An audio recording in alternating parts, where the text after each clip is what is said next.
Hey friend, welcome to Ask Dr. Betters. I want to encourage you to support our ministry. The best way to do that is to download our app. It's simply called Help and Hope. Go to your favorite app store and download Help and Hope. It will give you an opportunity to see everything that we are doing and also give you an opportunity to give toward this ministry to keep these videos coming.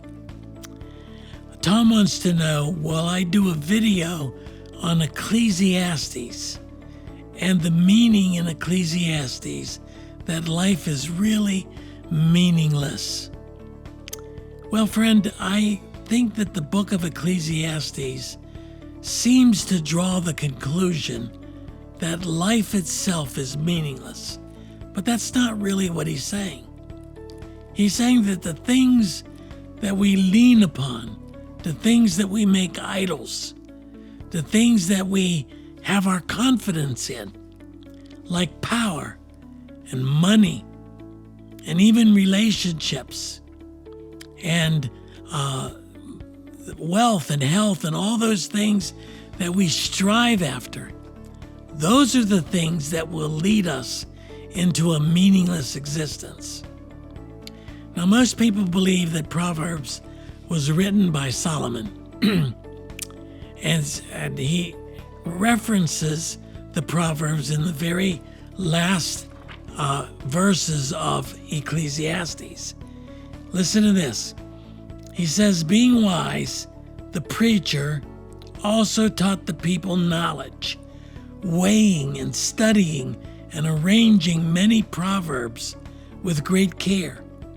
The preacher sought to find words of delight, and uprightly he wrote words of truth. The words of the wise are like goads, and like nails firmly fixed are the collected sayings they are given by the one shepherd. My son, beware of anything beyond these. Of making many books there is no end, and much study is a weariness of the flesh. The end of the matter, all that has been heard, is this: fear God and keep his commandments, for this is the whole duty of man. God will bring every deed into judgment, with every secret thing, whether good or evil. Now that paragraph comes at the very end of the book of Ecclesiastes. What transpires before that?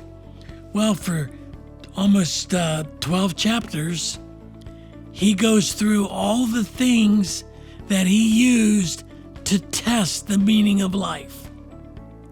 Is the meaning of life based in wealth? Solomon knew wealth. That came up short. Is it based in power? Solomon had all the power in the world. Is that where you find meaning? He calls that vanity. He talks about relationships.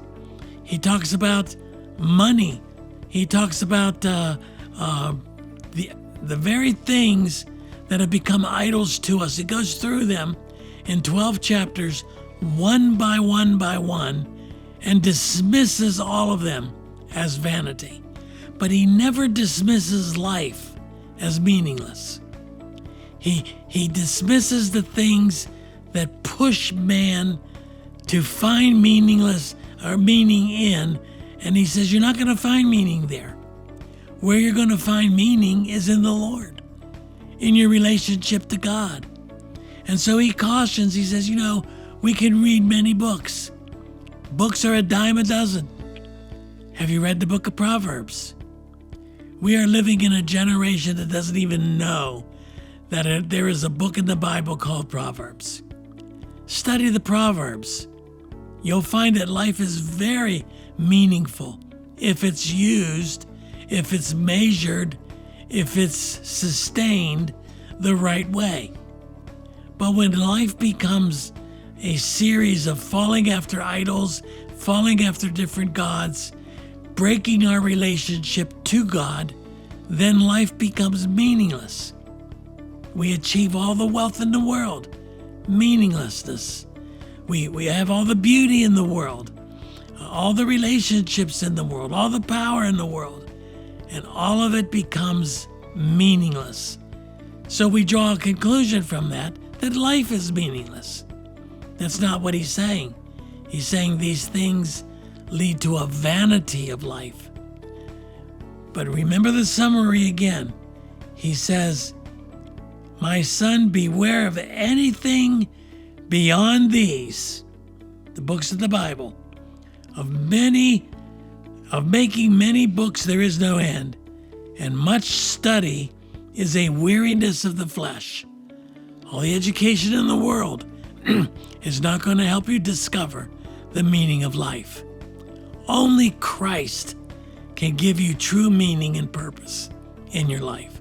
Only Christ can meet that longing in your heart for true and lasting fulfillment. For you see, Jesus is the lasting solution for a lasting peace. And that's really what we're looking for. We're looking for peace. Because when we look around at our life, when we look around at the world around us, there's nothing there. It's all meaningless. It's all vanity. Only when you discover how to walk in the Spirit of God, how to hold hands with your Heavenly Father, to walk in step with the Spirit, only then can you discover the lasting solution, Christ, to a lasting peace. Christ. I hope this helps. Hi, my name is Melissa Weisenfels, Executive Director here at MARKINC Ministries. Thank you so very much for your continued support of this video series.